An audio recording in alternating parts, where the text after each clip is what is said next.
दिल्ली के रोहिणी स्थित जापानी पार्क में चल रही श्रीमद् भागवत गीता कथा और दिव्य दरबार ने पूरे क्षेत्र को भक्ति रस में सराबोर कर दिया है। इस भव्य आयोजन का सीधा प्रसारण जनसेतु न्यूज नेटवर्क पर हो रहा है, जिससे देश भर के श्रद्धालु घर बैठे भी इस दिव्यता का लाभ उठा रहे हैं।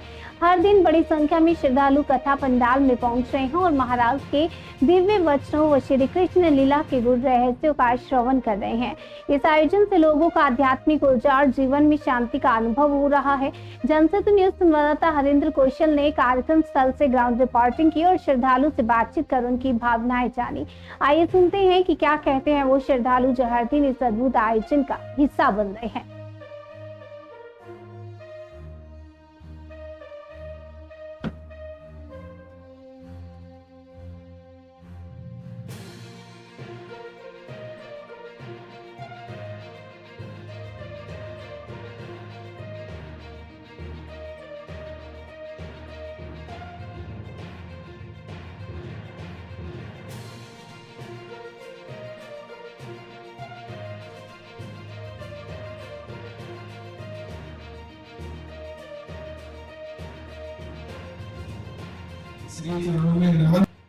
जैसे कि यहाँ पर आज भगवत कथा हो रही है और साथ में दिव्य दरबार का आयोजन किया गया है।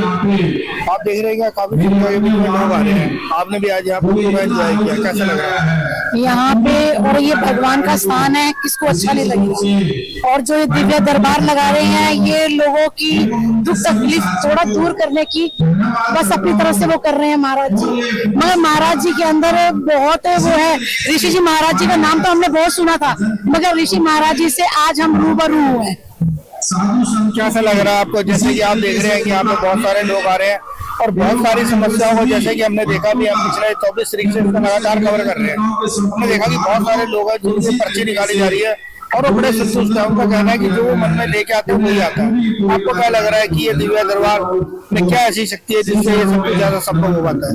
ये हनुमान जी की शक्ति है, जो ऋषि शास्त्री जी को हनुमान जी के प्रति मिली हुई है। और आप भीड़ को देख के खुद महसूस कर सकते हैं कि यहाँ पे दरबार को, यानी कि पब्लिक की बहुत खोज हो रही है और दरबार भगवान की दया से बहुत अच्छा लग रहा है। और जिनके जो लेडीज आ रही है उनका समाधान भी हो रहा है। ये आपकी मेहनत, जैसे जैसे ये महादिव्य दरबार आगे बढ़ रहा है, श्री मद्भगत कथा का प्रसार आगे बढ़ रहा है और गुरु जी की जो मधुर वाणी में जो कथा कर रहे हैं, इससे हम देख रहे हैं कि यहाँ पर दर्शकों की भीड़ बढ़ती जा रही है। आज हजारों की तादाद में यहाँ पर लोग पहुंचते। सर, आपको क्या लग रहा है कि जो अगले आने वाले 2 दिन है, इसमें किस प्रकार की वीडियो डाली? देखो, हम सब जो मेहनत करते हैं इतने बड़े आयोजनों के लिए, ये हमारे इंसान के बस के नहीं है। भगवान ही शक्ति देते हैं हम सबको, तभी हम कर पाते। बिना भगवान के हम कुछ नहीं कर सकते। इसी मेहनत की वजह से, इन्हीं शक्तियों की वजह से, भगवान में आस्था और विश्वास की वजह से यहाँ लोग जो भगत जन है वो दिन प्रतिदिन बढ़ते जा रहे हैं। और मेरा ये मानना है कि आने वाले दिनों में यहाँ लाखों तक भी पहुंच जाए तो कोई बड़ी बात नहीं होगी। प्रदीप जी, जैसे कि आपने देखा कि यहाँ पर लोग इस साथ से बैठे होते हैं कि गुरु जी मेरी पर्ची निकालेंगे महाराज जी, और पर्ची निकलेगी तो मुझे मेरी समस्या के बारे में बताइए। लेकिन जिनकी पर्ची नहीं निकलती, लेकिन वो लोग यहाँ पर बड़ी आशा से बैठे हुए हैं और टीवी पर भी बहुत सारे लोग देख रहे हैं, लाखों की तादाद में। अब क्या संदेश देना चाहेंगे जिनकी पर्ची नहीं निकलती, उनके लिए क्या कहना? देखो, आप लोग इनको लोग कह सकते हैं, हम लोग इनको वानर सेना कहेंगे। यह राम जी की वानर सेना है, हनुमान जी की वानर सेना है। पर्चा जिसका ना निकले उसको भी घबराने की आवश्यकता नहीं है। जिसका निकल जाए वो भी ठीक, नहीं निकले जो यहाँ तक आ गया तो समझ लेना कि हनुमान जी की कृपा उस पर अवश्य होगी। जी, आपका कहना ये है कि जिसने महाराज जी के मुख से अगर कथा को सुन लिया तो उसका भला होना निश्चित। बिल्कुल निश्चित है जी। महाराज जी भी पूरे दिन रात सनातन के लिए, धर्म के लिए, भक्ति के लिए, भगवान के लिए, सृष्टि के लिए काम कर रहे हैं। तो उनके मुख से, उनकी दिव्यता से, उनके अंदर जो शक्ति है और हनुमान जी का प्रति जो उनकी सिद्धि है, इसकी वजह से ही अवश्य ही भक्तों की कष्टों का निवारण करते हैं। इतनी आवाज में आवाज आएगी? बिल्कुल आइए, दूर से बोलो। ओके। नमस्कार राखी अग्रवाल। नमस्ते। आज बड़े दिनों बाद आपको दोबारा से मैंने कथा के बीच में देखा।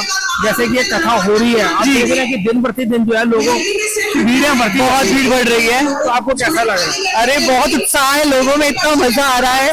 जो लोग नहीं आ रहे वो इतना मिस कर रहे हैं। आई थिंक वो इतने क्या बोलना चाहिए, उनका हार्ड लक है कि अगर रोहिणी के आसपास के लोग आ नहीं पा रहे हैं, जरूर आना चाहिए। ऐसा मौका बार बार नहीं मिलता। महाराज जी की इतनी कृपा बरस रही है, इतना रस आ रहा है, जरूर आओ और प्लीज इस मौके का फायदा उठाओ। श्रावण का महीना चल रहा है, जरूर आइए और अपनी लाइफ को और खुशहाल बनाइए। जैसे कि अभी गुरुजी जो है दिव्य दरबार लगाने वाले हैं, बहुत सारे लोगों की तो पर्ची निकल जाती है, वो तो बड़े खुश होकर जाते हैं, लेकिन जिनकी नहीं निकलती, जो टीवी पे देख रहे हैं, यहाँ पर भी बहुत हजारों की तादाद में लोग आ रहे हैं, लेकिन पॉसिबल नहीं है कि सबकी पर्ची निकाली जा सके। आप जो ऐसे लोग हैं उनको क्या संदेश देना चाहेंगे जिनकी पर्ची नहीं निकल रही? देखो, जो यहाँ पर आ पा रहे हैं बहुत अच्छी बात है। जो लोग नहीं आ पा रहे हैं, घर बैठे बैठे वो भी अर्जी लगा सकते हैं। ऐसी बात नहीं कि महाराज जी सुन नहीं रहे हैं। जो लोग सच्चे मन से घर पे भी अर्जी लगा रहे हैं, उन तक भी महाराज जी का आशीर्वाद, प्रभु का आशीर्वाद, संकट मोचन का आशीर्वाद बिल्कुल पहुंच रहा है। उनकी अर्जी भी महाराज जी तक पहुंचेगी और उनके संकट भी दूर किए जाएंगे।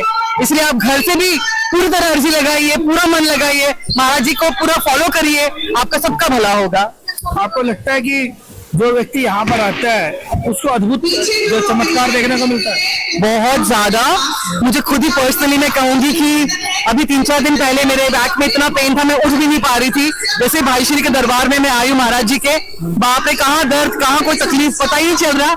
यहाँ अलग ही आनंद है, अलग ही रस है, यहाँ के इंसान सब भूल जाता है। तो आपको लगता है कि यहाँ आना जो है हर एक के लिए अनिवार्य है? बहुत अनिवार्य है। जो नहीं आ रहा है उनका बहुत दुर्भाग्य मैं बोल सकती हूँ कि आप फायदा नहीं उठा रहे इतने अच्छे मौके का। आपको जरूर आना चाहिए और आप देखो आपकी लाइफ कैसे बदलती है। अभी हमारे साथ है लक्की सक्सेना, सनातन एकता मिशन की राष्ट्रीय अध्यक्ष। इनसे हम जानेंगे कि आज जो ये इस कथा में आई है, यहाँ पे श्रीमद् भागवत कथा जो हो रही है और दिव्य दरबार का आयोजन किया जा रहा है, आपको कैसा लग रहा है? आपने पूरी कथा सुनी यहाँ पर? बहुत जैसे मैं देख रहा था कि यहाँ पर सारे जो भगत गाना बड़ा एंजॉय कर रहे थे, आपको कैसा लगा? बहुत ही अद्भुत क्षण था और यहाँ हमारे ठाकुर जी भगवान की कृपा बरस रही है, भगवत कथा यहाँ चल रही है, तो काफी आनंदित होकर सभी लोगों ने यहाँ सम्मिलित होकर काफी अच्छा आनंद लिया। और प्रभु से कुछ कथा में हम सीख लेकर जा रहे हैं कि हम जो प्रभु ने हमें मार्ग दिखाए उन मार्ग पर हम लोग चले। सिर्फ कथा को सुनकर वहीं तक हम सीमित ना रहें, कथा के माध्यम से हम लोग अपने जीवन में भी वो विचार उतारें जिससे हमें सनातन की ओर आगे बढ़ने का मौका मिलता है या प्रयास मिलता है। तो यहाँ से हम कुछ चीजें सीख के भी जा रहे हैं कि सत्य सनातन धर्म में ऐसी बहुत से ग्रंथ है जिसमें हमें बहुत अच्छे सुझाव मिलते हैं जिसे हम अपने जीवन में उतार सकते हैं। और आज बहुत ही अद्भुत क्षण रहा, हमने पूरी कथा सुनी और बहुत कुछ सीखा कथा से। आपका कहना यह है कि कथा सुनकर केवल जाए नहीं, जो कथा में सुने उसको अपने जीवन में भी उतारे, सीखे, तभी आपको जो है इसका लाभ मिल पाएगा। जैसे कि यहाँ पर इसमें जो भगत लोग आए हैं, जो यहाँ तो सुन रहे हैं, तो श्रद्धालु बैठे हैं, लेकिन जो टीवी में हमारे कार्यक्रम को देख रहे हैं उनको क्या संदेश देना चाहेंगे? देखिए, ये एक बहुत खुशी की बात है कि टीवी के माध्यम से आज पूरे भारतवर्ष में सभी जगह गुरुदेव की कथा का सीधा प्रसारण हो रहा है। तो आप घर पर बैठकर भी कथा की वो जो विशेष चीजें हैं उसे मन में उतारें और अपने प्रभु की जो लीलाएं हैं उनको भी अपने हृदय में उतार कर सत्य सनातन धर्म के लिए आगे बढ़े। और सबका एकजुट होना बहुत जरूरी है।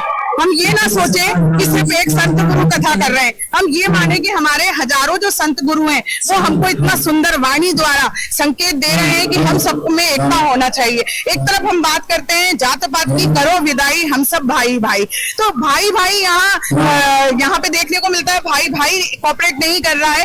तो जब हमारे साधु संत प्रार्थना कर रहे हैं, इतने बड़े आयोजन कर रहे हैं, कथा के माध्यम से इतना सब सुंदर प्रस्तुति दे रहे हैं, तो हमें भी अपने जीवन में उतारना चाहिए।